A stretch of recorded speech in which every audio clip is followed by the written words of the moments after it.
We're setting up base camp in Ice House Canyon. We hiked up about a mile,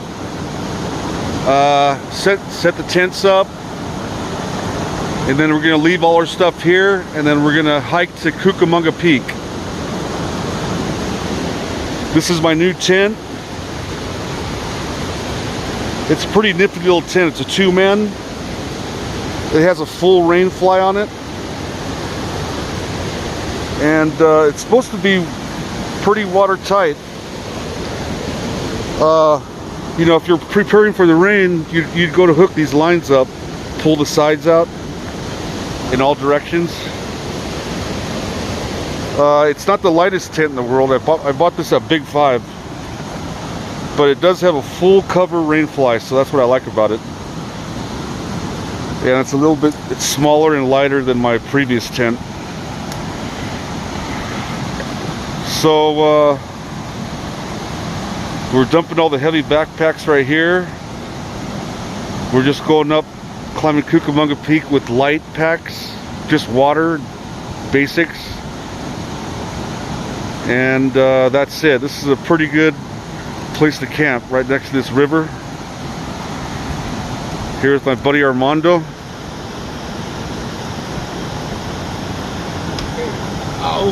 And we're ready to hit the trail. See you soon.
Just grinding our way to the top of Ice House Canyon.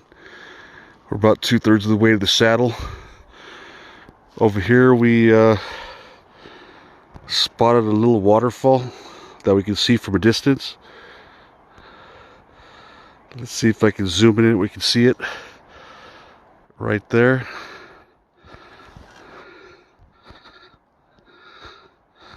It's a neat little waterfall. Well, it's way over there.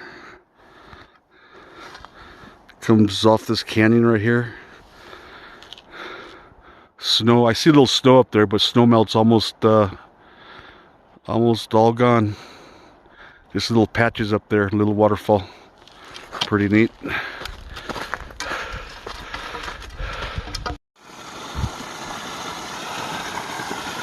We reached Columbine Springs, and there's quite a bit of water coming out of there right now.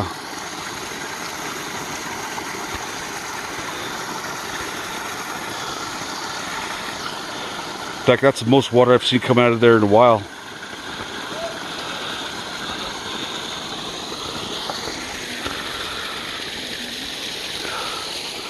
So fill up the bottles. This is our last water source before we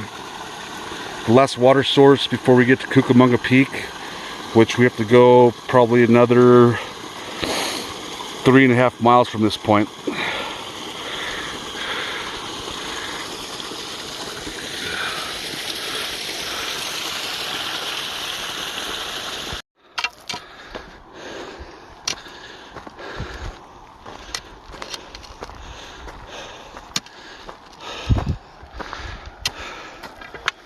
Well, we're getting close to Ice House Saddle, but ran into this waterfall, and I've never actually seen this waterfall with this much water in it. Let me see if I can zoom in. I mean, that's a pretty neat cascading waterfall from up above. I'm not sure if you can see it because of the shadow. I'll try to get another shot of it a little ways ahead. Okay, I think I can get a better shot of it here since I'm not in the sun.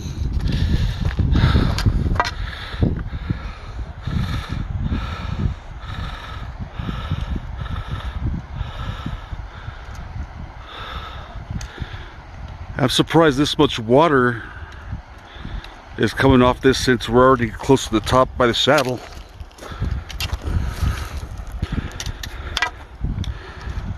That's pretty neat.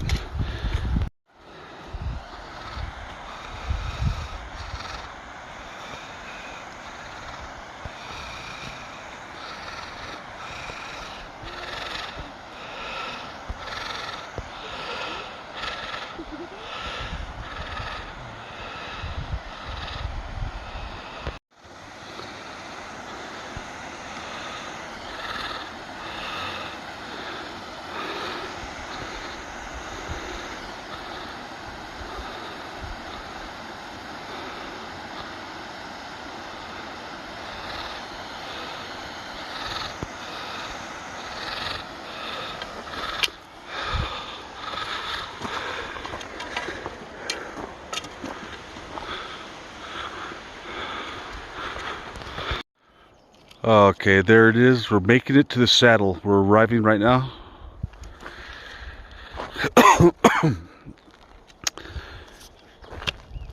This was a wicked hike to this point. It always is every time I come up here.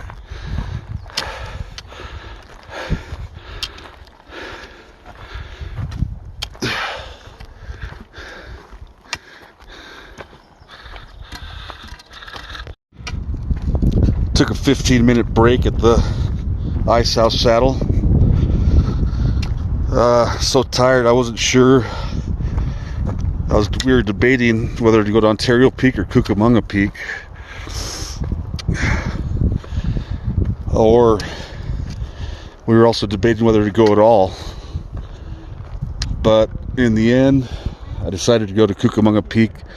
I'm going to attempt it, even though I'm in bad shape.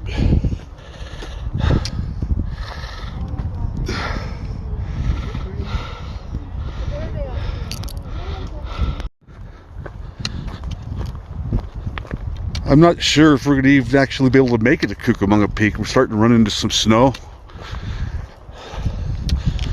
Right now it's just patches, but when I look up at the mountain, there's quite a bit of snow up there. And I'm only in these. We'll see what happens.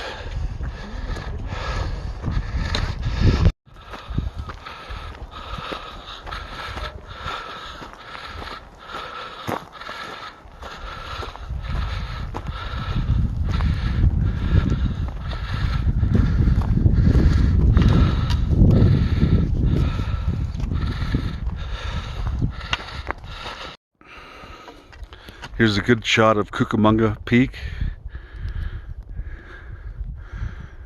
One of the guys said that there is snow, as you can see, but he says a trail mostly up there is snow free, so he said a few patches.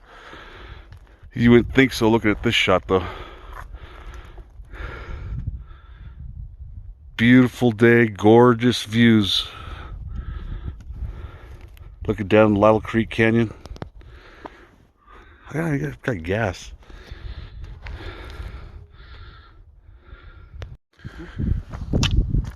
Okay, we're crossing the old gold mine. Beta.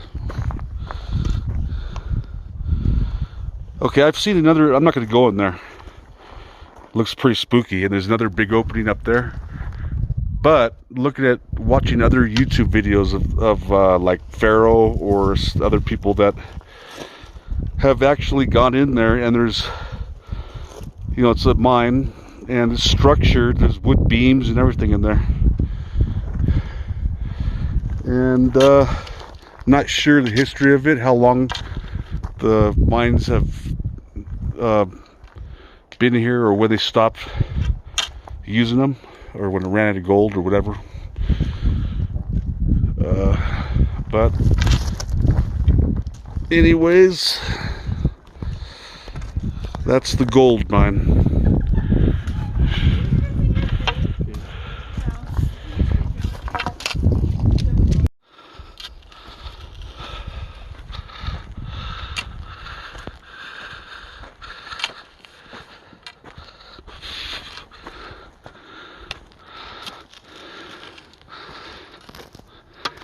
Okay, we made it.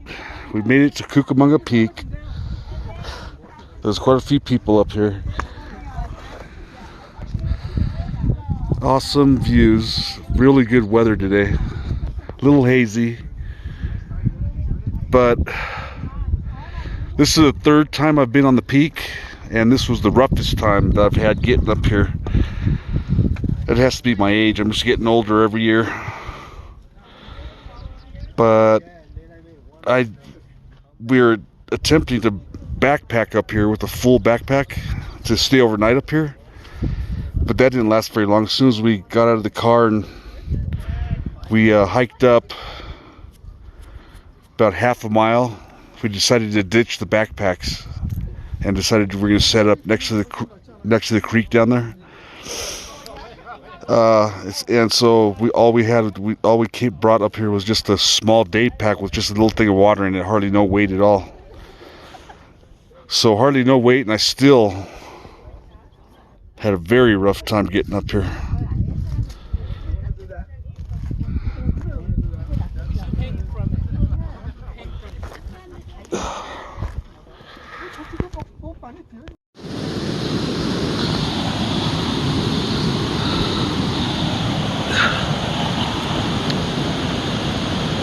Well, we got back from Cucamonga Peak.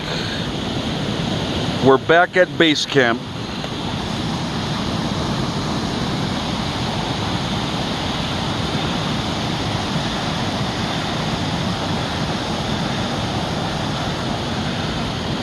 Cooking some food.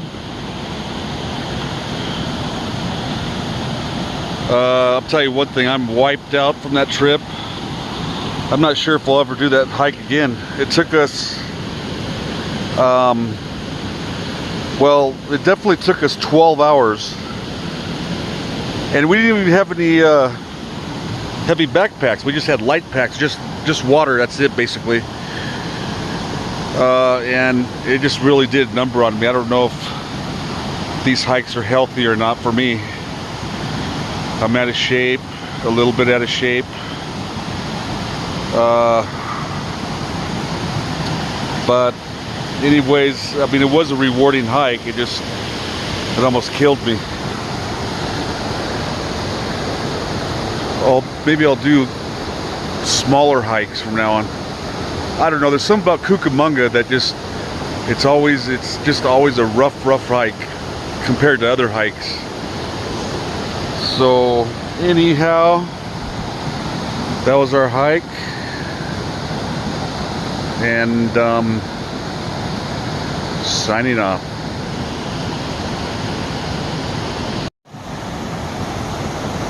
Got a good night's sleep last night. My friend, he made this makeshift tent with a tarp.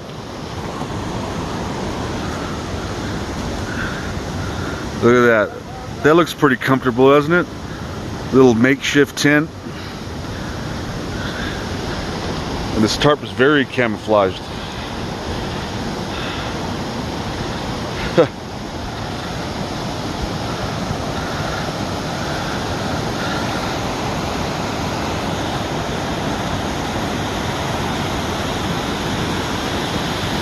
This is a very beautiful camp spot right here. I'll be coming back here again.